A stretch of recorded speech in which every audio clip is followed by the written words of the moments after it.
Concede ahora el uso de la palabra al senador David Monreal Ávila del Grupo Parlamentario del Partido del Trabajo para presentar un proyecto de decreto por el que se adicionan diversos artículos de la Ley General de Responsabilidades Administrativas. Adelante, señor senador.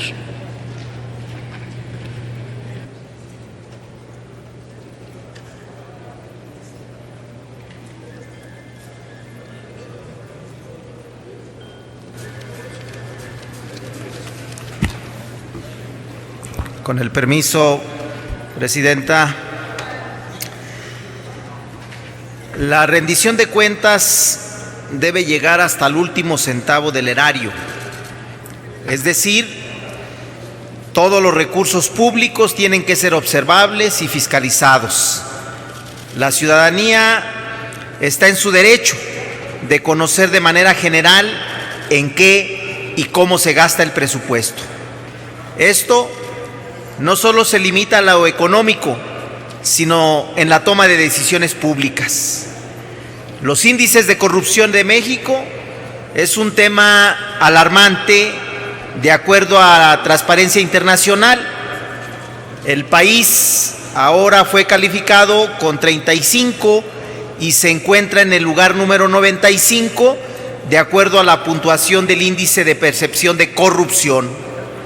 Esto correspondiente a un país o territorio indica el grado de corrupción en el sector público según la percepción de empresarios y analistas de cada país. Entre 100, la percepción de ausencia de corrupción y 0, percepción de muy corrupto. Los indicadores sobre la corrupción alertan que el sistema de rendición de cuentas y acceso a la información pública debe de fortalecerse, pues a simple vista pareciera que la toma de decisiones públicas se lleva a cabo de manera discrecional y en completa opacidad.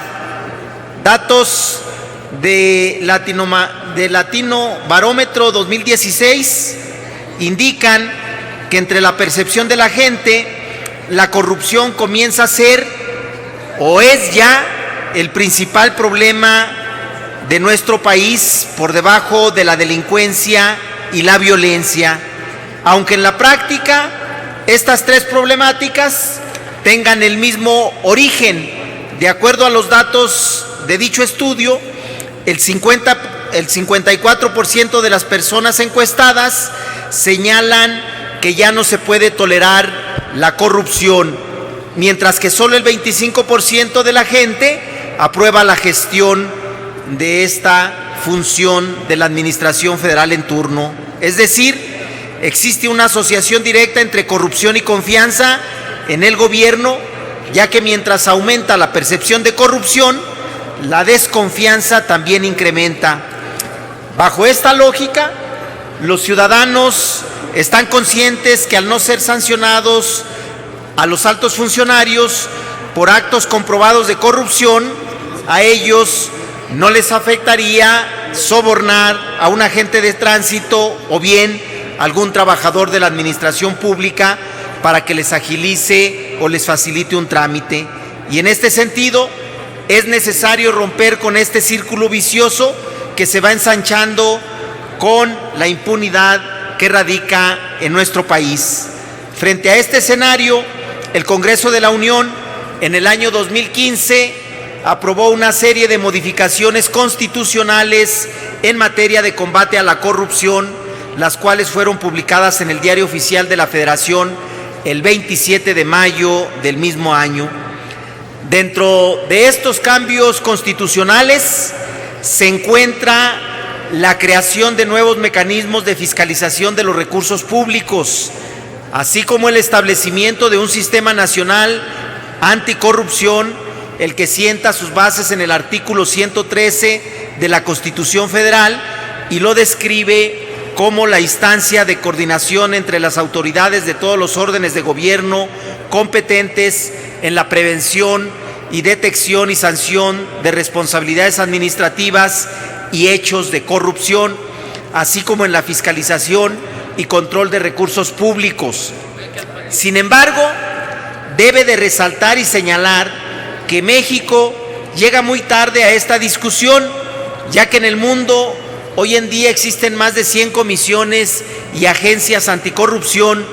Hay que decir que este retraso en la legislación de un tema que tanto lastima a la sociedad es solo el reflejo de la poca importancia y del interés que ha mostrado el gobierno federal para uno de los principales problemas, y además con la participación de las fuerzas políticas para impulsar reformas que impulsen el combate a la corrupción.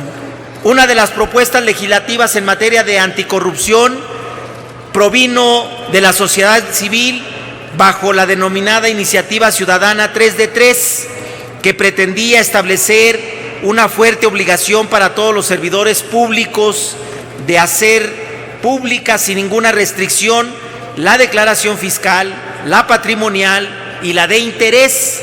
Sin embargo, en el proceso de la negociación política, dicha pretensión fue minimizada y finalmente se establecieron candados para proteger a los funcionarios que pretenden seguir ocultando sus fortunas y seguir operando y viviendo en la impunidad. En este tenor, el Congreso de la Unión creó la Ley General de Responsabilidades Administrativas, la que tiene por objeto distribuir competencias entre los órdenes de gobierno para establecer las responsabilidades administrativas de los servidores públicos, sus obligaciones, las sanciones por los actos u omisión en que estos incurran y las que correspondan a los particulares vinculados con faltas administrativas graves, así como los procedimientos para su aplicación. Uno de los aspectos relevantes de esta ley ha sido el establecimiento de la declaración fiscal y de interés y patrimonial para los servidores públicos, de acuerdo al artículo 32 de dicho ordenamiento. Uno de los objetivos que persigue el denominado Sistema Nacional Anticorrupción será el de mantener un registro evolutivo del patrimonio y de la declaración fiscal y de interés en todo momento de aquel servidor público.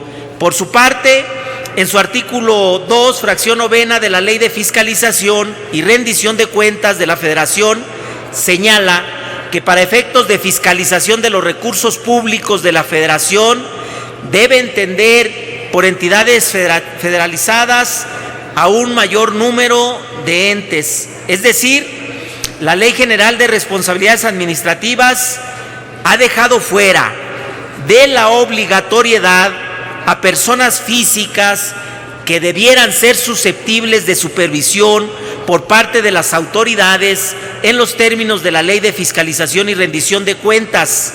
Y en este supuesto se encuentran nada más y nada menos que los expresidentes de la República, quienes reciben jugosas pensiones por haber ocupado el cargo de presidente de los Estados Unidos mexicanos.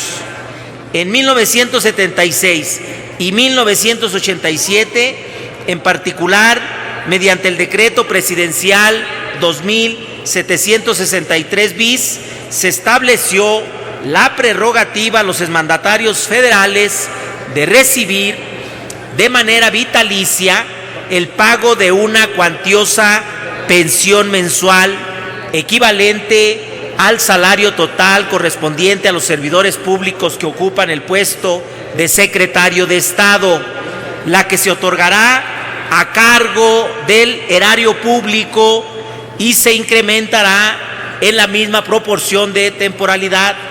El conjunto de prerrogativas que recibe un exmandatario, según versiones periodísticas e investigaciones, excede por mucho 40 millones de pesos al año, lo que representa un gasto importante para el erario y una falta de respeto para este país. Si esto lo relacionamos con los escándalos de corrupción y de conflicto de interés que han sido públicos en los últimos años, en donde 2 exmandatarios tienen injerencias en las decisiones de gobierno, resulta imprescindible que estén bajo la revisión y la supervisión pública de su patrimonio. Además de estas prerrogativas de los expresidentes, el día de ayer se dio a conocer que los seguros de vida con los que cuentan tienen cobertura para los exmandatarios, así como para sus esposas. De acuerdo a información del periódico La Jornada, la contratación de esta póliza de seguros solo en el año 2010, solo en un año, representó un total de 7,413,526,400 pesos por la vigencia de este seguro. Esto sin duda es un insulto para los mexicanos en esta condición de crisis que estamos viviendo. Por citar otro ejemplo, el expresidente del Empleo recibe dinero público para el pago de pensión y para el pago de asesores y apoyo técnico, un monto superior al 1,000,000 de pesos mensuales. Este dinero, sin embargo, no está sujeto a ningún tipo de vigilancia, sobre todo que garantice que no existe corrupción.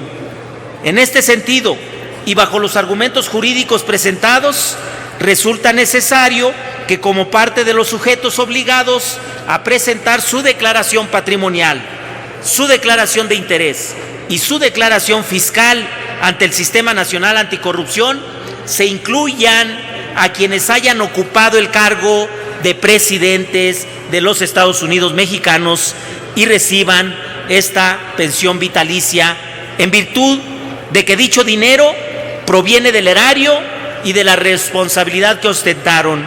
Es menester mantenga una permanente vigilancia en pro de la transparencia, de la rendición de cuentas y el combate a la corrupción.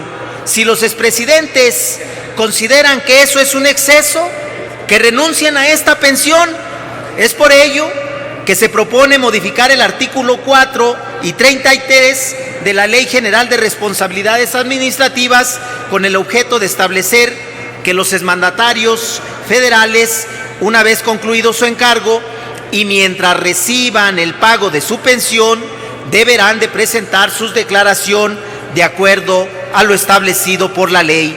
Hay que reconocer que la instrumentación del Sistema Nacional Anticorrupción dista mucho de dar buenos resultados. Sin embargo, es necesario buscar ampliar su rango de actuación a fin de evitar mayores actos de corrupción. El problema de la corrupción crece día a día en México. No hay más tiempo sino emprender acciones firmes y eficaces para contenerla. Lo que se deje de hacer hoy será el martirio del mañana. Es vergonzoso que los expresidentes no tengan llenadera. No les bastó enriquecerse en su paso por el poder, sino pretenden seguir de mantenidos por el pueblo. Y si es así, al menos que se fiscalice su recurso, y si eso les molesta, que renuncien a su pensión. Es cuanto, señora presidenta. Gracias, señor senador. Túrnese a las Comisiones Unidas de Anticorrupción y Participación Ciudadana y de Estudios Legislativos, primera.